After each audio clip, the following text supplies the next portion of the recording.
pasteurs disent qu'ils doivent servir Dieu gratuitement, alors qu'eux-mêmes ne servent pas gratuitement. C'est-à-dire qu'ils sont payés. Les offrandes qui rentrent de l'église, quand vous vérifiez dans 10 églises, sur 10 églises, 8, les pasteurs mangent cet argent. Ils font, je connais beaucoup de pasteurs comme ça, qui font apprendre leurs enfants à l'étranger avec l'argent du peuple. Ils marient leurs femmes avec l'argent du peuple. Ils organisent les séminaires vers la fin du mois. Ces choses, les prophètes. Parce que à partir du 21 jusqu'au 30, facilement, quelqu'un peut donner. On connaît ces choses-là. On a quand même, les périodes de séminaires sont calculées en fonction de ça. N'est-ce pas? Et les enfants sont à l'étranger avec l'argent du peuple. Et ceux qui donnent cet argent-là, à quoi que Dieu ne bénit que ceux qui reçoivent? C'est paradoxal. Il y a plus de joie à donner qu'à recevoir. On a l'impression que celui qui est en abondance ici, c'est celui qui reçoit. Ils voyagent. J'ai vu des pasteurs qui scolarisent leurs enfants avec l'argent du peuple. Les gens ont déménagé pendant le confinement parce qu'ils sont logés avec l'argent du peuple. Comme l'église est fermée. L'église est fermée. Donc quand les ngombistes, les frères qu'on appelle ngombistes, vraiment il faut les respecter. Le peuple, il faut les respecter. Ils s'asseyent sur les Écritures. D'après les Écritures, ils ont droit à un salaire pour le prophète Emmanuel. C'est pas moi qui le dis. Où est leur salaire? C'est pas moi qui le dis. C'est la Bible, frère Frédéric, qui dit que tous les chantres avaient un salaire. C'est pas moi qui invente. Où est passé ce salaire à l'église? Alors, ne nous étonnons pas que ces frères qui voient nos pratiques, c'est d'église angombiste et aillent vendre le talent. Maintenant, je ne suis pas en train d'encourager ces frères. Il faut qu'ils. En fait, j'étais en train d'expliquer leur comportement, en fait. Certainement, c'est comme ça. Ils étaient un peu heureux maintenant. Maintenant, en tant qu'adorateur de Christ, c'est pas moi qui le dis, c'est la Bible. En tant qu'adorateur de Christ, c'est Christ, frère Christ.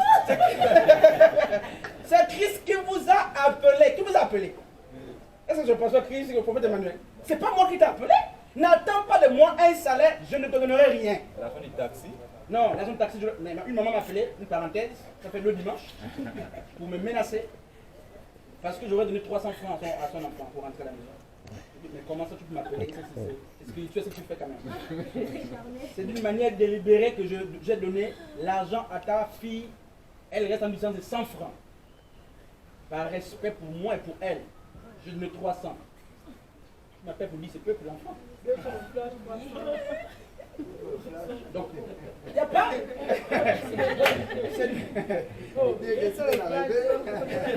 Elle m'a écrit pour me reprendre. J'avais dit à ma soeur, elle dit que est-ce que tu trouves ça normal? Je dis bon, certainement nous avons habitué le peuple. Voilà. Et en fait, moi je me répands pour ça, je vous demande pardon pour ça. On a habitué le peuple. Remarquez que quand tu appelles un frère au programme, je peux taxer. Tu peux te taxer. Celui qui ne travaille pas ne mange pas, c'est ce que la Bible dit. Faites le taxi. Faites le taxi. Non, je prends le taxi. Et c'est la mode. Et en fait, c'est ce qui se passe. Et 1 Corinthiens 3, 1 Timothée 3, 1 Timothée 4, Paul dit quoi dans les derniers temps? Beaucoup s'entoureront des faux docteurs. En fait, ça veut dire quoi? Le fond, c'est que ces docteurs ne vont pas inventer un message. Ces docteurs prennent le message que le peuple impose pour prêcher. Donc, on fouille, les sœurs aiment ce type de message, je prêche ça. C'est ce qui se passe. Donc, nous avons amené cette doctrine, par exemple, des offrandes. C'est une manière délibérée, on exerce l'hospitalité. Mais c'est pas que c'est moi qui dois te payer. Ils n'adorent plus Dieu, les frères et sœurs. Et quand tu appelles, je prends le taxi. C'est pas des adorateurs. Parce qu'un adorateur, c'est sacrifié. C'est ça l'esprit d'adorateur. Un adorateur, c'est un homme qui se sacrifie, qui peut marcher. On a commencé le programme à 15h. Parce que les adorateurs aiment le retard, par exemple. Vous voyez? Un adorateur, c'est quelqu'un de discipliné. Il n'attend pas informer les autres de ses problèmes. Lui, il cherche les problèmes des autres pour les résoudre. Voici l'esprit d'un adorateur. Donc, on ne peut pas être là pour non, vois mon problème, on s'affiche. Non, l'adorateur fouille les vies des autres pour voir les problèmes des autres qu'il les résolve. Pas quelqu'un qui attend montrer que je peux la chemise. C'est pas comme ça que ça se passe dans la Bible. Non, c'est pas comme ça que ça se passe. Donc, pourquoi ce type de comportement? Parce que les gens ne sont plus les adorateurs. Non, les gens sont devenus des religieux. Et bien sûr, c'est la religion, alors que Christ n'a pas amené une religion quelconque.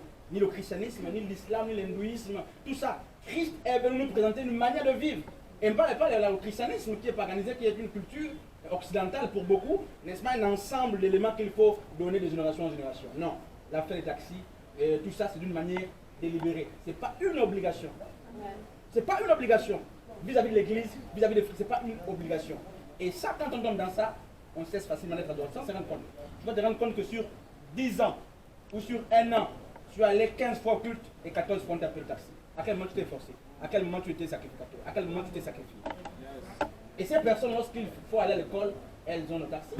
Lorsqu'il faut aller dans les rendez-vous personnels, ces personnes n'ont pas de taxi. Mais quand il s'agit de l'œuvre de Dieu, on ne peut taxer. En fait, c'est un élément qui montre qu'on n'aime pas Dieu à un moment donné.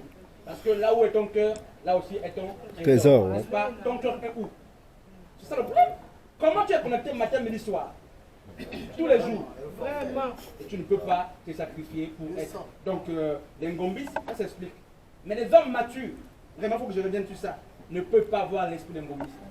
Non, les hommes responsables, les hommes matures, travaillent pour aller donner aux autres ce qu'ils ont reçu. C'est un devoir. Ce n'est pas une option. Si tu ne donnes pas aux autres le don que tu as reçu, tu es maudit par Dieu. N'est-ce pas quand on a la parabole de talent? La Bible est claire. On va te retrancher parce que tu n'as pas donné. Donc quand tu n'aimes pas, tu dois pleurer quand tu n'aimes pas. Parce que l'autre que tu dois aimer, en fait, tu as un devoir vis-à-vis de l'autre. C'est Dieu qui te l'a imposé. Tu dois aimer le frère Orphée. Quel que soit ce qu'il fait, c'est ton devoir. Donc c'est son droit de recevoir ton amour. C'est son droit. Donc quand tu cesses d'aimer, tu pêches contre Dieu. Et tu es un mauvais serviteur. N'est-ce pas? À ce temps de la fête, Dieu cherche des serviteurs fidèles. Où sont-ils? Ils ont disparu. Ils ont disparu. Un frère mature sait que si j'ai le taxi, je vais. Si je n'ai pas, je me force à voir. C'est ça l'esprit de l'adorateur. Je ne dois pas dire, bon, moi je n'ai pas, ils vont savoir que je n'ai pas, et ils vont m'appeler, ils vont faire. Non, il doit me les pieds, on a les pieds dans les mains. De toute façon, les manchots là, quand je gagne, tous on les pieds et les mains. On travaille, on apprête la réunion, on apprête les partages. C'est parce que nous ne sommes plus adorateurs. C'est pourquoi on ne donne plus nos biens au Seigneur. Donc nous allons retourner vers le peuple comme ça, qui a une multitude de questions. Voilà, la sœur avait une question. Non, c'est bon, frère, j'ai répondu. Oui, pasteur. Pasteur Christ, aujourd'hui on se confronte à un dilemme dans les autres églises sur le terme adoration. Je reviens sur ça. D'aucuns disent que est adorateur celui qui chante les adorations. Moi, j'ai été confronté à ce type de personnes qui disent que, bon, comme moi j'adore à l'église, je suis adorateur. Mais alors que lorsqu'on lit la Bible dans Jean 4, 24, Jésus nous explique clairement dans sa conversation avec la Samaritaine que les vrais adorateurs adorent Dieu en esprit et en vérité. Est-ce que tu peux un peu essayer de recadrer un peu pour des personnes qui ont toujours cette optique dans la tête de se dire que, à cause du fait que j'adore à l'église, mais que j'adore dans le cantique, c'est ça fait de moi un adorateur.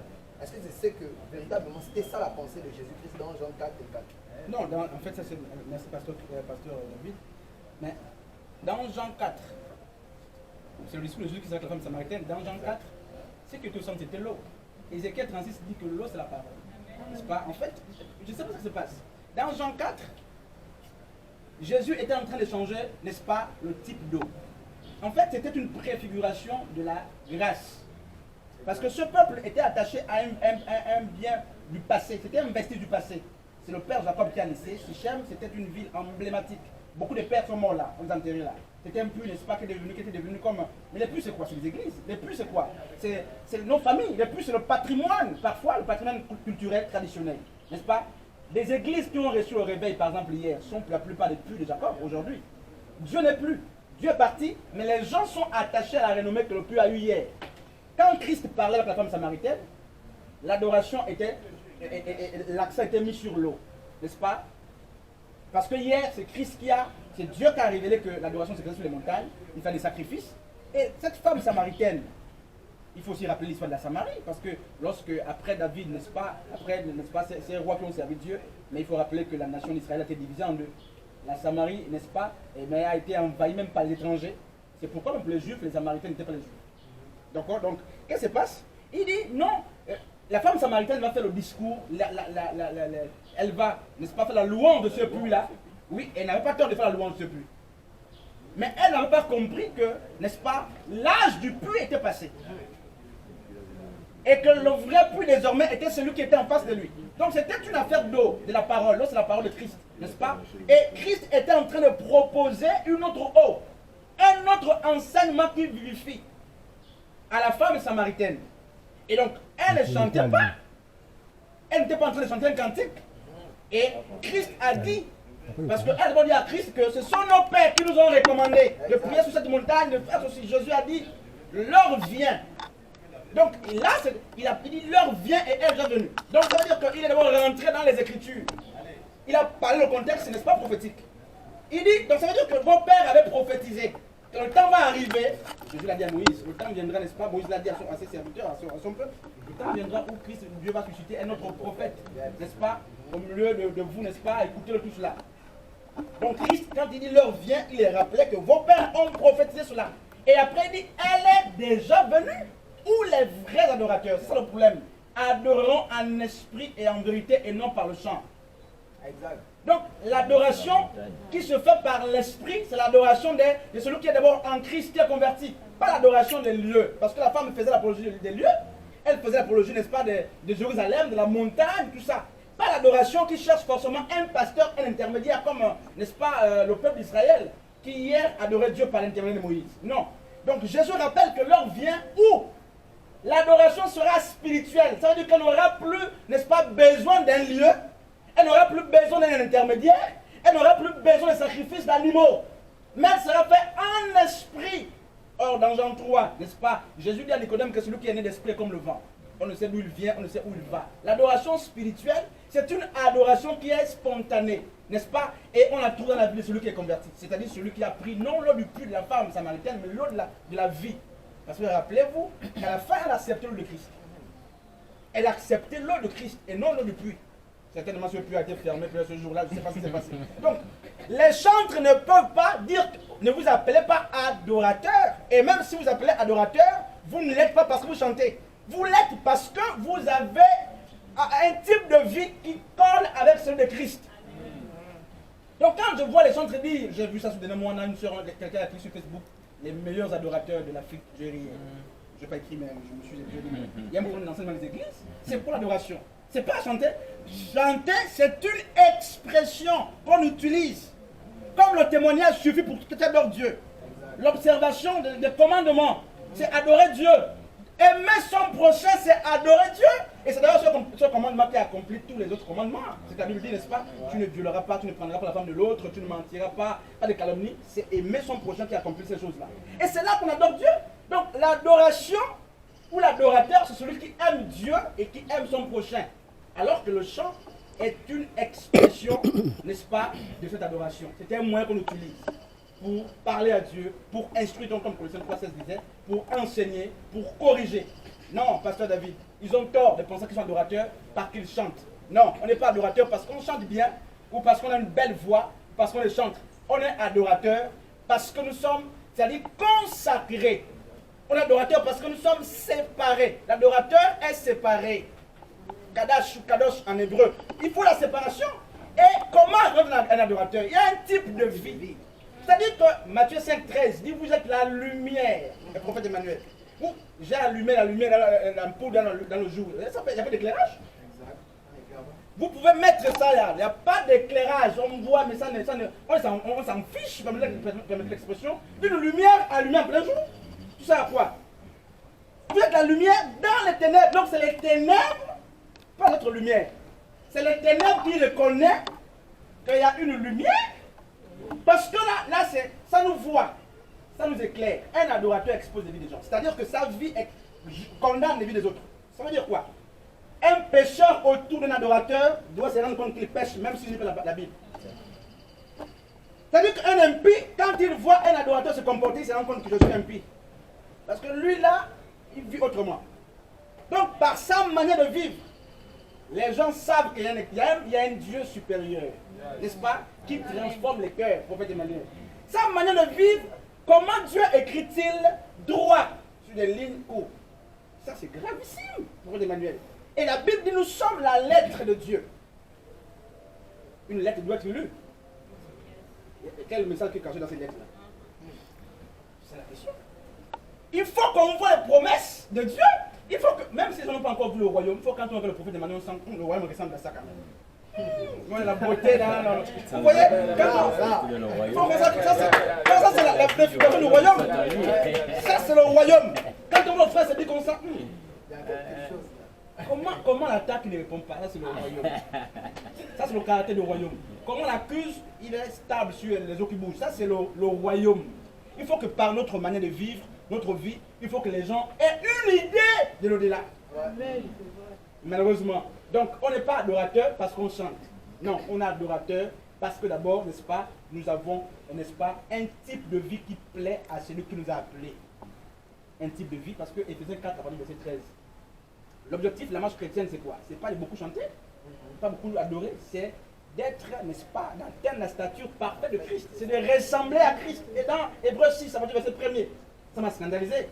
L'auteur à cette épître dit, l'imposition des mains, c'est une doctrine élémentaire. Ouais. Il Il dit même ressusciter les morts, c'est élémentaire. Élémentaire. Baptiser, c'est élémentaire. Il dit, il faut qu'on tende vers ce qui est parfait. Le caractère de Christ. On n'est pas à l'église pour montrer aux gens qu'on presse beaucoup, qu'on parle beaucoup, qu'on chante beaucoup. Il faut qu'on ressemble à Jésus. Donc, on n'est pas adorateur parce qu'on chante. Non, ce n'est pas le chant qui fait de toi un adorateur. Non, c'est ta vie transformée, ta vie séparée qui fait de toi un adorateur. Ok, je reprends ces propos, c'est ta vie transformée qui fait de toi un adorateur. Pasteur, qu'est-ce que dire aussi à ces chantres-là qui ont pensé que lorsque je chante la louange et que les peuples, les foules sont waouh, ils apprécient, ça veut dire que je dois beaucoup chanter les cantiques de louange, que les cantiques qu'ils appellent cantiques d'adoration et vice-versa. Que dire aussi à ces chantres-là qui pensent que parce qu'elles chantent un cantique d'adoration et les gens sont en train de pleurer, que les cantiques de louange pour elles ne sont pas, c'est pas leur vocation. Que dire à ces chantres-là? Parce que l'adoration est désormais une vie. Que dire à ces chantres-là qui pensent que les chansons font leur appel en fait? Non, mais en fait, c'est même une erreur. Parce que notre appel n'est pas défini par le style musical qu'on utilise. Non. Si tu es chanteur, et tu n'excelles que dans, par exemple, ce qu'on appelle les chants, c'est les rythmes, c'est pas. Parce que ce que les gens appellent louange, si je décortique les paroles, c'est parfois l'adoration. Ce que l'autre appelle adoration, quand on décortique, parfois c'est la louange. Parfois c'est même mélangé. Donc le style de chant ne suffit pas pour qu'on dise si c'est l'adoration ou c'est la louange. Non. Les chants, en réalité, il faut les décortiquer pour comprendre est-ce qu'il s'agit ici de vanter les mérites de Dieu, est-ce qu'il s'agit ici de dire ce qu'il est, est-ce qu'il s'agit de dire ce qu'il a fait. Donc, un chantre doit dire les deux, prophète Emmanuel. On ne peut pas dire que je suis calé, cimenté dans les chants doux. Non, tu es inachevé. En fait, c'est pas normal. On n'a pas vu ça dans la Bible. Il s'inspire de qui? Il faut leur poser la question, vous vous inspirez de qui? Ça ne se passe pas. Donc, ils ont tellement, beaucoup ont aimé le style, et ils ont collé à ça, ils se disent, Dieu m'a appelé dans les eaux. Mais publiquement parlant, il n'y a pas ça. Dieu m'a appelé dans le R&B, par exemple. C'est faux, c'est complètement faux. Donc, tu dois apprendre, mais c'est même ça, il faut que tu affûtes le don. C'est une preuve que tu es limité. Tu ne sonnes que les eaux, tu es limité. Tu es limité en tant que serviteur du Seigneur. Et puis, acte 8. Même si le foule danse, prophète Emmanuel, acte 8 dit qu'avant que le réveil n'arrive en Samarie, il y avait un faux prophète qu'on appelait Simon, qui exerçait le ministère de la Simonie.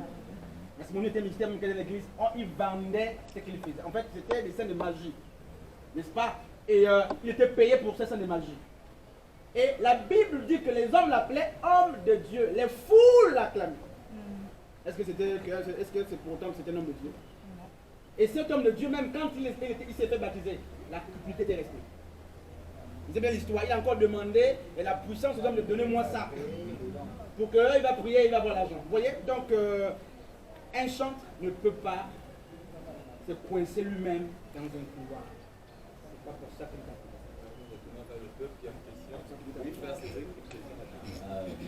Alors, au regard bien sûr de tout ce qui a été dit, donc nous comprenons bien qu'il y a un problème. Nous sommes donc, on va dire en quelque sorte, prisonniers pour revenir justement sur le séminaire qui a été eu. Alors, ma question à moi est justement de savoir et de demander comment justement sortir de cette prison en question. Déjà, qui est prisonnier? Et ensuite, quelles sont les méthodes qui peuvent être mises en place justement pour sortir de ce type de prison, que ce soit la prison selon laquelle on prône le don beaucoup plus que la stature parfaite, la prison aussi selon laquelle il faut nécessairement une préparation au lieu de laisser, comme Jean 3.8 nous dit, le Saint-Esprit justement nous guider.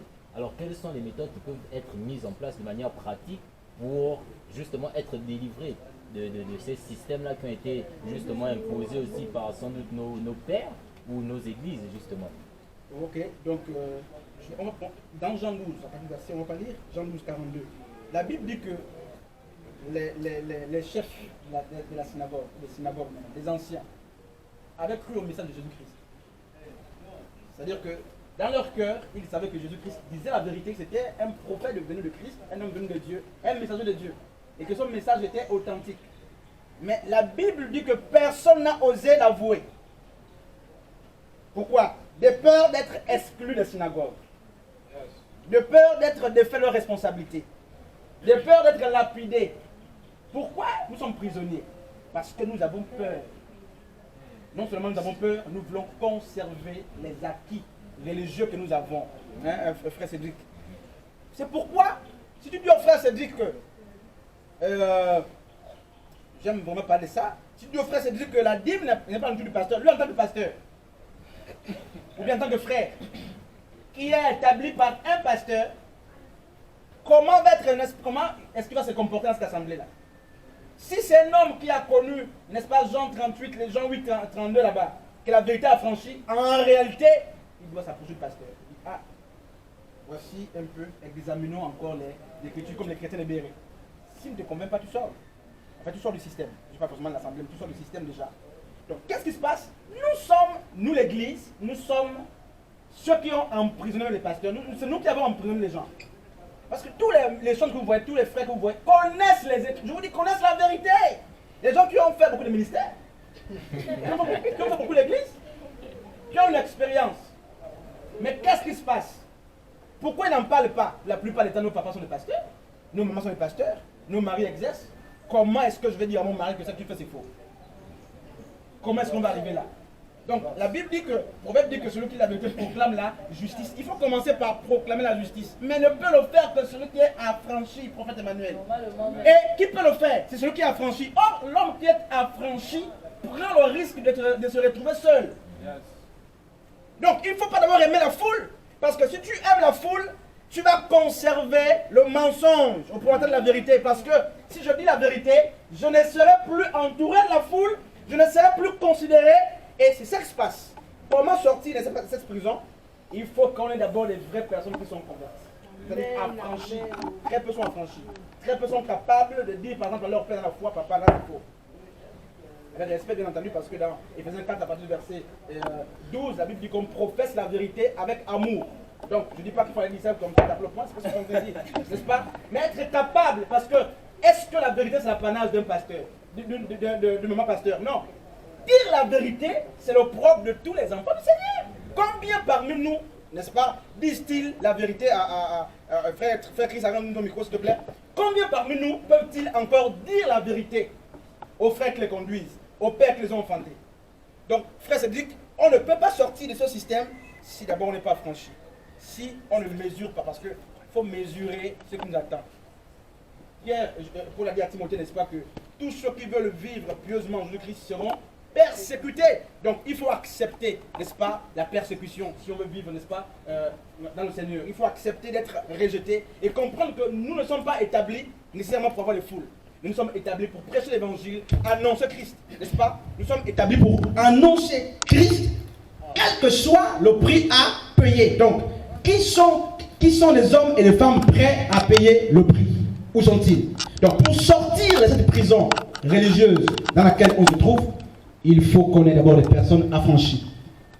Et il faut ensuite que ces personnes, n'est-ce pas, mesurent l'impact. Il faut qu'ils se débarrassent, n'est-ce pas, des postes qu'ils ont, des responsabilités. Il faut qu'ils comprennent qu'ils ne sont pas établis pour ces choses, n'est-ce pas? Et que s'ils ne font pas, Paul l'a dit, si je devais plaire aux hommes, n'est-ce pas, je ne suis pas digne d'être appelé serviteur de Christ. Donc ça veut dire que la personne qui doit manger et boire notre adoration, n'est-ce pas, c'est Yeshua, c'est le Maître, c'est Christ. Donc s'il n'est plus à l'aise, si Christ ne se retrouve plus, et que papa pasteur se retrouve, tu pêches. Et c'est ce que ces sacrificateurs ont fait dans Jean 12, 41. Ils ont annulé, caché la vérité à cause de leur responsabilité. Donc commençons à être affranchis. Commençons à refuser les responsabilités qu'on nous donne parce que il faut taire la vérité. Et ça aussi il faut le dire. Combien parmi nous ne sont-ils pas cloués dans les églises et ils ont peur de dire certaines choses? Ils savent que c'est la vérité. Ils ne parlent pas. Pourquoi? De peur d'être exclus. On aime tellement les privilèges. Moi je vous ai dit, frère, moi, ça passe ou ça casse un prophète Emmanuel. Je te dis que ça c'est Dieu m'a encore... c'est des messages qui viennent de la France comme ça, je partage le témoignage. L'heure est arrivée où en fait, il faut qu'on ait l'onction, n'est-ce pas, de Genèse 12. Abraham s'est séparé du père Térak, dont le nom signifie retard. Vous voyez? Donc il y a des gens qui nous retardent. Il faut s'en débarrasser. Il a continué avec le voile, Lot.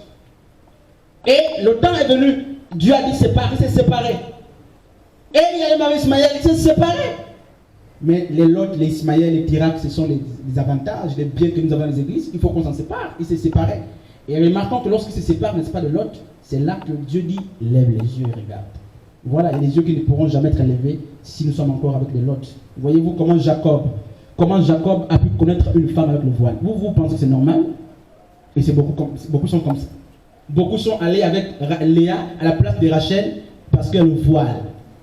Et le voile, c'est ce qui se passe dans les églises. Le voile. Et les gens me disent non, c'est comme ça que Dieu veut. C'est pas comme ça. Il a fini sa vie avec 2 femmes parce qu'il était un homme immature. Moi, j'enlève le voile. Il a marié Léa et la nuit, il n'a pas remarqué que le nez ou les yeux n'étaient pas pour Rachel, tout ça. Et après, il a consommé et il était bloqué par la culture, tout ça. Et beaucoup dans le christianisme ont le voile, même dans les choix qu'ils font. Ils sont voilés. Et c'est après qu'ils se rendent compte que, c'est pas Rachel, c'est Léa qui est là. Recherchons l'affranchissement. Une autre question rapidement, oui. C'est difficile. Oui, Pasteur David. Une petite question comme ça, Est-ce que, en tant que chrétien, je dois vraiment m'accoutumer à la musique dite mondaine? Est-ce qu'il est nécessaire, il est vraiment judicieux en tant que chrétien d'écouter en fait ce type de cantique-là, qui n'a pas vraiment, qui ne tourne pas autour de la véritable adoration? Mais en fait, il y a en gros trois types de musique: la musique profane, la musique spirituelle et d'autres. On parle de la musique chrétienne. Il n'y a pas de musique chrétienne. Le gospel, c'est tout le commerce. Le gospel, le gospel, même si les gens aiment les chaînes gospel, le gospel c'est quoi? C'est-à-dire c'est un courant musical qui peut être fait par un inconverti. Il vend parce qu'il est sûr qu'il y a des acheteurs. Il vient, il chante, il écrit les paroles bibliques, il vend. Voici le gospel, la réalité du gospel. N'est-ce pas? Il vend et les frères vont. Christ est roi. Comment celui qui est chrétien, c'est un homosexuel. Christ est roi, tout ça, celui qui se chante, c'est un homosexuel. Il fait le gospel. Voilà, donc ils sont comme ça. Et les frères aiment écouter Gospel TV. Moi, je ris. Je ris parce que c'est pas... La musique chrétienne, il y a 3 types. Paul a parlé dans Ephésiens 5, 19 des hymnes. Hymnos, n'est-ce pas, en grec? C'était des chants, n'est-ce pas, à la gloire des conquérants.